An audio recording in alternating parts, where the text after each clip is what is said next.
작은 마을에서 오신 평화의 왕이라는 제목으로 여러분과 말씀을 나누도록 할게요. 오늘 본문 미가서는요, 미가 선지자를 통해 선포된 하나님의 말씀인데요. 미가 선지자가 살던 당시 남녀는 아주 힘든 시간을 보내고 있었어요. 첫째, 나쁜 지도자들이 백성을 괴롭히고 있었고요. 둘째, 불공평한 재판 때문에 억울한 사람들이 많았으며, 셋째, 전쟁의 위협 때문에 마음에 평화가 없었더랬죠. 따라서 당시의 백성들은요, 이 나라는 앞으로 어떻게 될까 하며 마음으로 늘 불안해했는데요. 바로 그때 하나님이 미가 선지자를 통해 백성들에게 아주 중요한 약속을 해주셨어요. 내가 너희를 돌보고 지켜줄 참된 왕을 보내주겠다. 자, 여러분, 여기서 하나님이 보내주시겠다고 약속하신 참된 왕은요, 사람들이 생각하던 왕과는 많이 다른 왕이었는데요. 어떻게 달랐냐? 우선 군사력이 강한 왕도 아니었고요, 무섭게 명령하는 왕도 아니었어요. 즉, 돈이나 군사력으로 백성들을 지배하는 왕이 아니라 하나님의 능력으로 백성들을 섬기고 돌보는 평화의 왕, 즉 평화를 선물해주는 왕이었던 거죠. 이어서 하나님은요, 이처럼 세상 왕과는 확연하게 다른 참된 왕이 작은 마을, 너무나도 작아서 눈에 띄지도 않고 보잘것도 없는 마을, 바로 베들레헴에서 태어날 것이라고 알려주셨는데요. 수백 년이 흐른 뒤 하나님의 약속은 정말 말씀 그대로 이루어졌어요. 즉, 세상 왕들과는 전혀 다른 참된 왕, 평화의 왕, 예수 그리스도가 아주 작은 마을 베들레헴에서 태어나셨던 거죠. 뿐만 아니에요. 예수님은요, 자라시면서 점점 어른이 되어 가시면서 아픈 사람을 고쳐주시고 외로운 사람에게 그 곁에 계셔 주시고 또 서로 미워하던 사람들에게 사랑을 가르쳐 주셨는데요. 이 과정에서 예수님은 이렇게 말씀하셨어요. 나는 평화를 너희에게 남겨준다. 나는 내 평화를 너희에게 준다. 내가 너희에게 주는 평화는 세상이 주는 것과 같지 않다. 너희는 마음에 근심하지 말고 두려워하지도 말아라. 즉, 하나님이 그 옛날 미가 선지자를 통해 약속하셨던 평화를 실제로 예수님이 사람들에게 선물해 주셨던 거죠. 이런 의미에서 여러분, 과거 하나님이 미가 선지자를 통해 약속하셨던 그대로 평화의 왕으로 오신 예수님이 사람들에게 선물해 준 평화는요, 단순히 싸움이 하나도 없는 그런 상태를 의미하는 게 아니었어요.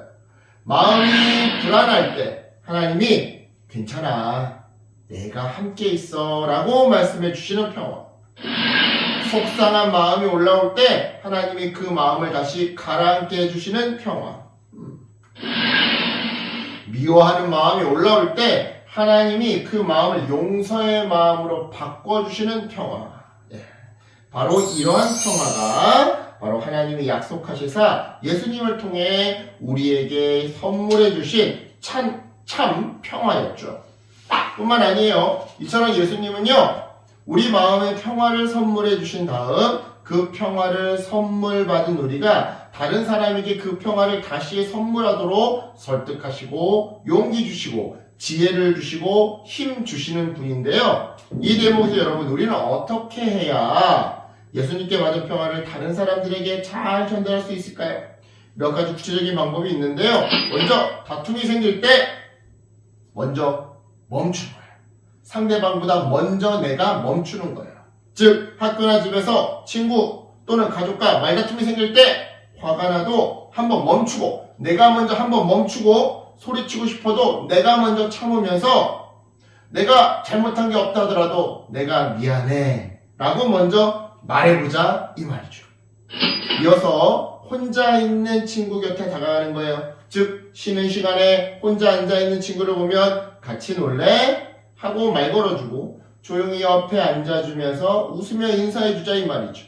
마지막으로 힘든 사람을 위해 기도하는 거예요. 즉, 친구가 울고 있을 때, 가족이 힘들어 보일 때, 무엇보다 내 마음이 힘들 때 하나님, 저 사람 마음에 평화를 부어주세요. 제 마음에 평화를 부어주세요 라고 기도해보자 이 말이에요. 여러분 이 세 가지만 실천해도요 우리는 예수님께 선물 받은 평화를 역사를 다시 선물하는 작은 평화의 메신저가 평화의 왕이 될 거예요. 왜냐?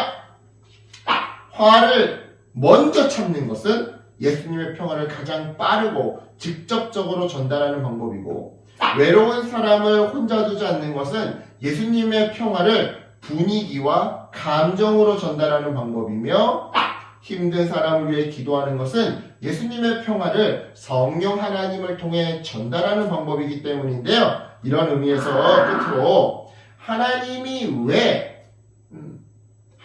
왜 보잘것없는 작은 마을 베들레헴에서 아기 예수가 태어나도록 하셨는지 그 의미를 생각해 봤으면 좋겠어요. 하나님은요 너무나도 작고 약해서 보잘것없는 우리들을 예수님의 평화를 전달하는 메신저로 삼고 싶으셨던 거예요. 사용하고 싶으셨던 거예요. 바로 이 메시지를 알려주시려고 작은 마을 베들레헴에서 예수님이 태어나시도록 하신 것이죠. 따라서 여러분, 우리의 작은 행동 하나가, 작은 이 말 한마디가, 작은 기도 하나가 한 번이 예수님의 평화를 전달하는 아주 귀중한 통로가 될 수 있다는 사실을 우리가 명심했으면 좋겠어요. 즉 반대로 말해서 우리의 작은 행동 하나가, 우리의 작은 말 한마디가, 우리의 작은 기도 한 번이 반대로 예수님의 평화를 막는 이 다툼의 도구가 될 수 있음을 명심하며 조심하자 이 말이죠. 이 진리를 기억하면서 예수님이 주신 평화를 마음속에 품고 그 평화를 삶으로 실천하는, 즉 행동으로 전하는 그러한 삶 살아가시기를 축복해요. 그래서 평화의 메신저, 평화의 왕, 바로 예수님을 닮은 작은 또 하나의 평화의 왕이 되시기를 예수님의 이름으로 간절히 축복합니다. 아멘. 우리 기도할게요. 하나님 감사합니다. 오늘도 우리